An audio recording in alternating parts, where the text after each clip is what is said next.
I'd like to welcome everyone to the 2014 SU Research Day and Innovation Showcase. I'm Clifton Griffin, Dean of Grad Studies and Research. First and foremost, thank all of you for being here. In particular, I'd like to thank our Provost, Dr. Allen, sitting back here for her support for this event and for research and scholarship overall. This day is about creating connections. Those connections are important, whether it's faculty member to faculty member right here on campus, or it's creating connections between our campus and the outside community. That's what we hope will be the takeaway message from your presentations today. As you can tell from the program, we have a wide array of topics. It's going to be fascinating. I can't wait. I've already had a little bit of a snippet of almost all of the presentations, and I can tell you, you will be wowed. Also awesome to see some of last year's presenters who are here supporting folks from this year. We certainly appreciate their participation and their being here. So without further ado, I want to introduce our first speaker. First speaker is Dr. Frank Schipper. He's going to be talking to us today about promoting economic fairness vis-a-vis shared entrepreneurship around the world. Frank? Thank you.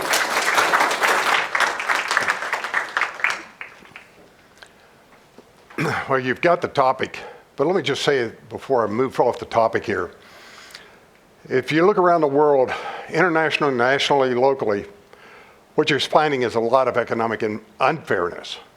But what my colleagues and I have been doing is studying employee-owned companies of one type or another around the world. We've had the pleasure of going to places like Spain and San Diego and La Jolla, but other places in between. And doing that, what we found is this idea of employee ownership, which we've renamed shared entrepreneurship, because it isn't the document, it isn't the legal terminology, which is what shared ownership describes. It's much greater than that. And I'm going to ask for your help. Those of you who have already been here, I've already taken a guess of the number of marbles in that jar. So we can see that shared ownership can help to narrow that gap between the rich and the poor. What we have here is a quadruple convergence. Economic inequalities, educational inequities, economic constraints, and violence. If you look at those four items up there, you'll find a very high correlation. And if you look at what's happening in the Far East right now in Hong Kong, if you look what's happening in the Middle East, which happens in Ferguson, Missouri, you can see these things happening today, the intercorrelation between these four items. Here's the jar. Now, what I'm using this jar to do is to show you and demonstrate to you one of the principles of shared ownership, shared entrepreneurship, and that is shared collaboration. We're going to depend on the wisdom of the crowd here. I was hoping we'd have 100 or more, because the larger the sample size, the better this will work. But that we're going to use you and help you demonstrate that you're a supercomputer collectively. Here's some of the amazing things if you look at economic inequalities around the world. 35% of the world population lives on less than $2 a day. If you take the top 7 wealthiest people in the United States, wealthiest people in the world, if you take the top 7, each one of those people has more wealth than the 400 million poorest in the world. That's one of those gee whiz statistics that I picked up doing my research. This brings it to the United States. In the last 39 years, what has happened is the gap between the lowest 30% and the top 5%. We don't even talk about the top 1% because it gets ridiculous at that level. The gap between the bottom 30% and the top 5% has grown. It's more than doubled in the median household income. It's gone from a factor of 10 to a factor of 20. Now here's a number of economic statistics, sociometric statistics. And when you start looking at them, there's two that pop out to you. One is the educational attainment. Now, what you'll see is that really distinguishes between the haves and have-nots, to use Alinsky's words, if you're familiar with his work. The bottom 30%, of the bottom 30%, only 20% have a college degree. That tells you a great deal about the ability to be successful at this point in time. If you look at the second highlighted area, that's the SAT scores of the children of those groups, socioeconomic groups. The 897 for the lowest one is probably an overestimate because not too many of those students actually take the SAT. What it does predict the future. It predicts that in the future, most likely, these people will be shut out of participating meaningfully in education, meaningfully in the environment, meaningfully in the economy. Bring it down to Maryland. In Maryland, when we look at Maryland, you can predict the average income per county if you know the education. In fact, the correlation here is over 0.7. It's a practically unheard of socioeconomic association. But in the state of Maryland, it's 0.7 between the average income and the average education level by county. Now, let's get to some good news. 2 weeks from now, I'm going to be at the Ford Foundation. The Ford Foundation has started a number of initiatives. These are their 6 initiatives that they have started. They are trying to tackle this problem worldwide. We're at Salisbury University at Purdue School of Business, and the 10 cohorts of mine that have been studying this issue in the management area.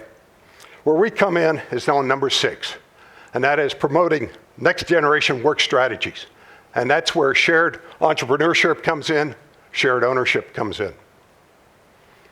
Now, let's define what we're talking about. You're going to look at it as a 3-step approach. 1, you have to encourage people to share their ideas. Why do we need to share our ideas? Because it's brains and not bronze worldwide that are making a difference.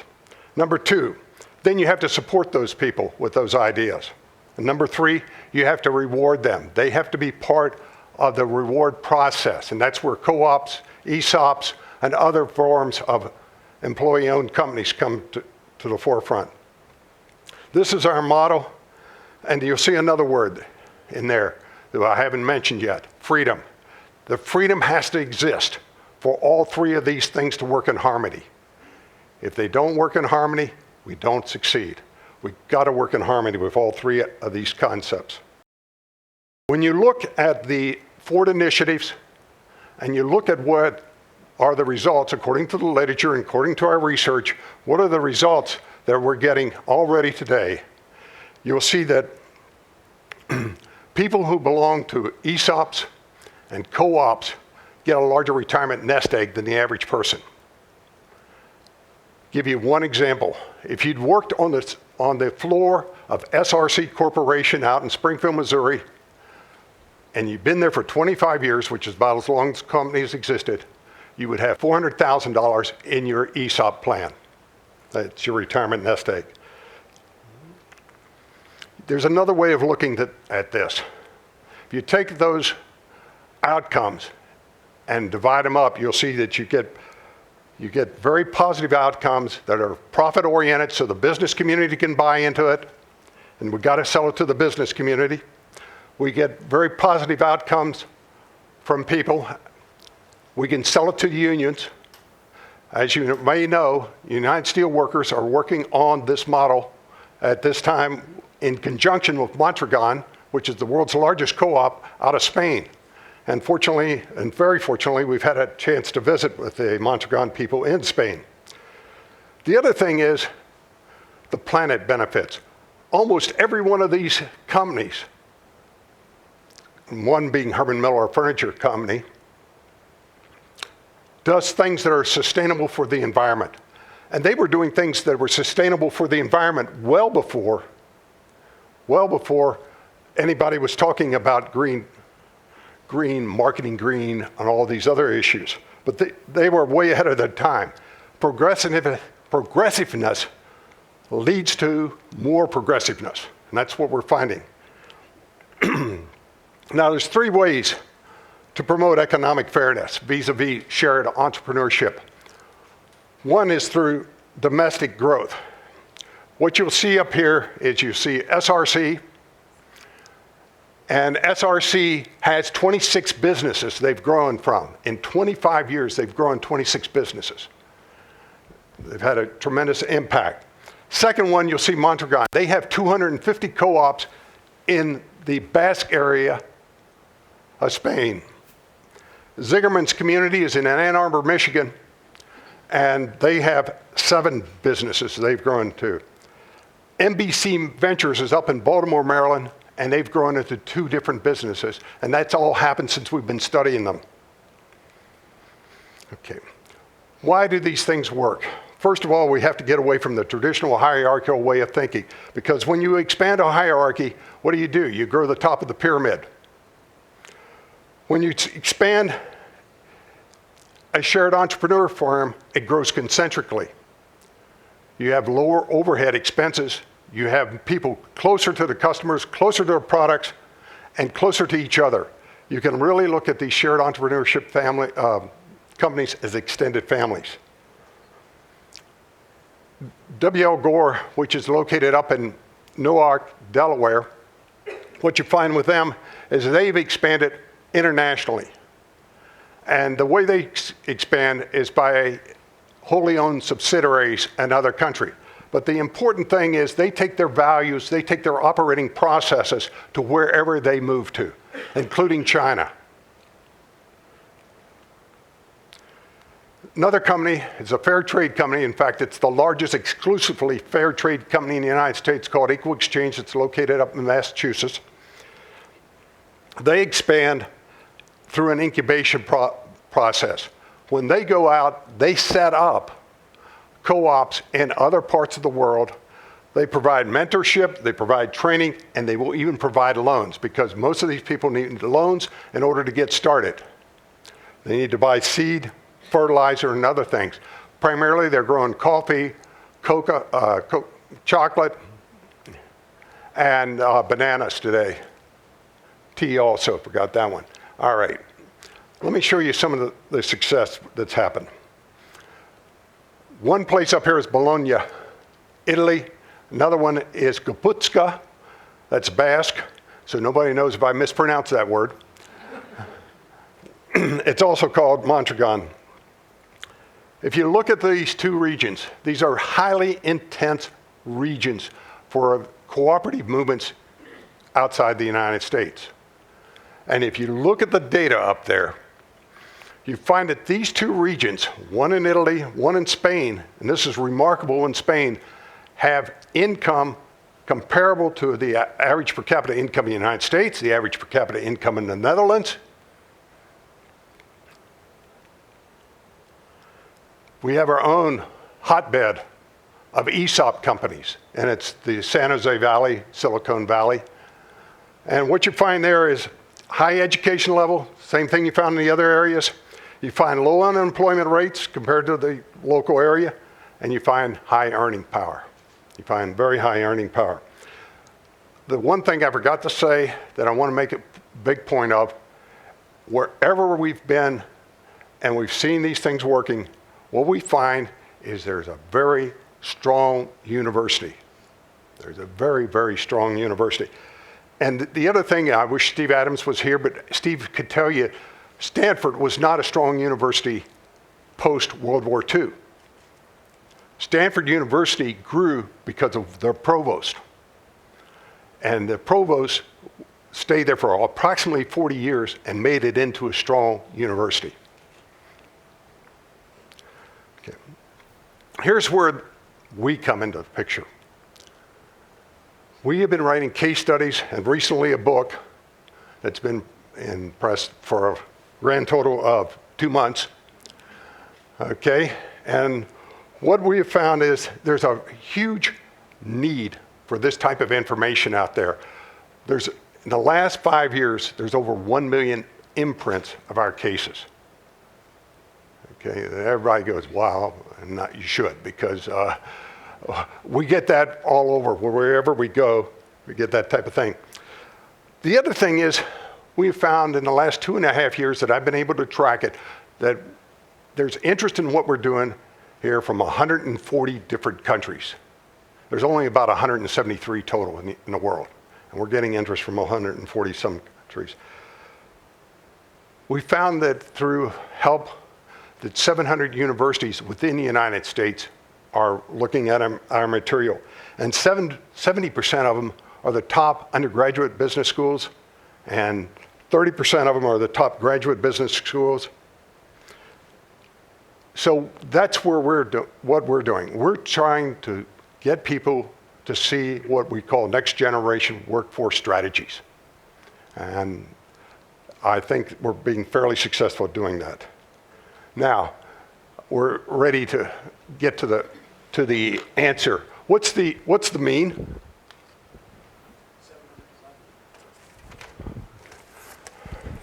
Here's the actual answer. The mean is 707? 711. 711. Okay, what's the closest? 520.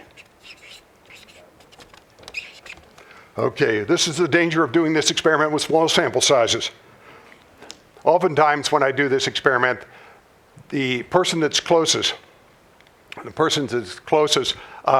actually is closer than the mean. The mean is actually closer than the closest person. This is, if you've ever read the book, The Wisdom of the Crowds, this comes out of that book. And I've done it in my classes, and most of the times it works out a lot better. Okay. And who had the closest guess? Who was it? Oh, okay, come on down later and I'll give you a prize.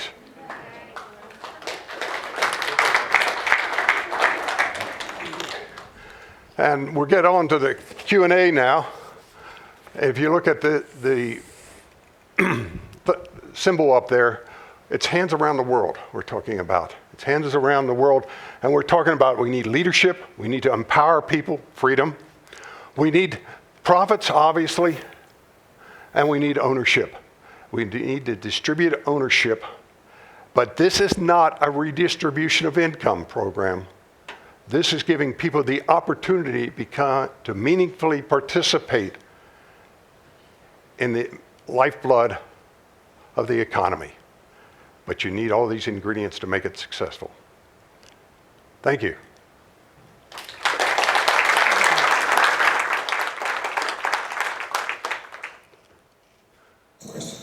Although your goal is not a redistribution of income, it won't have that effect anyway.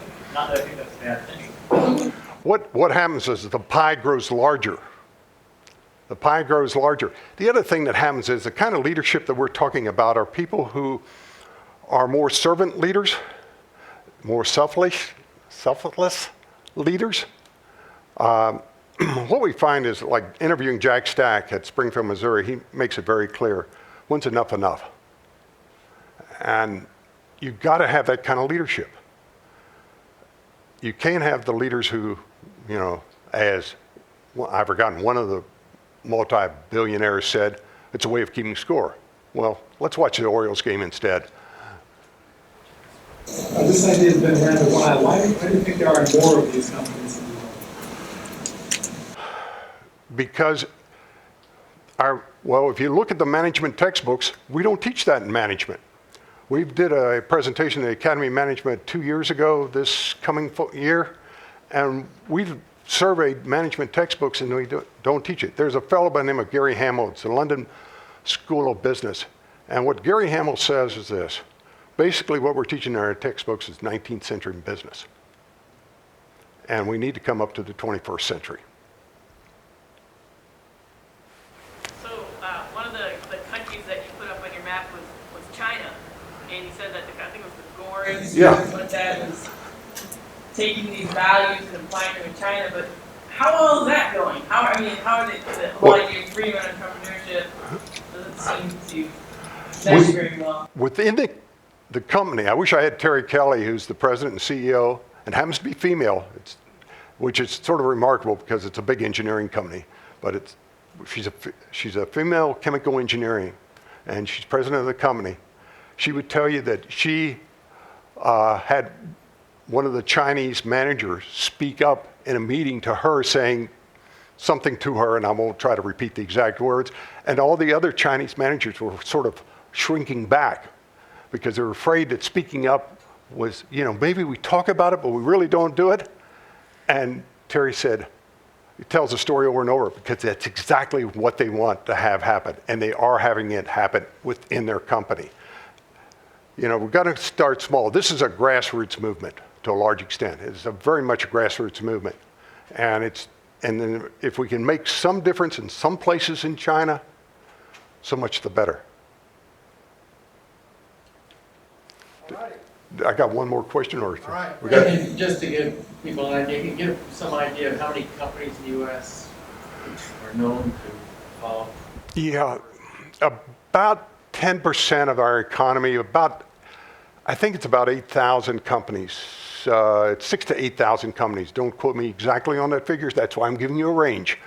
And not all of them are totally shifted towards the shared entrepreneurship, but there are about 6,000 to 8,000 ESOP type companies. That does not include co-ops. There's maybe about 1,000 co-ops. Now I'm talking about worker co-ops, not sales co-ops. Southern States is a customer co-op, not a worker co-op.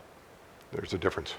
I'm curious, are there any federal or state policies that can help promote this? There are both federal and state policies that help, and there are both federal and state policies that hurt. And more at the federal level than at the state level. But a lot of states are getting on board. For example, Ohio is one of the states that it's got on board. They have their own Center for Employee Ownership in Ohio, and it's at Kent State. So, sort of could have been like Salisbury. Yeah, plug us all the time. Okay, any other question? Thank you very much. Okay.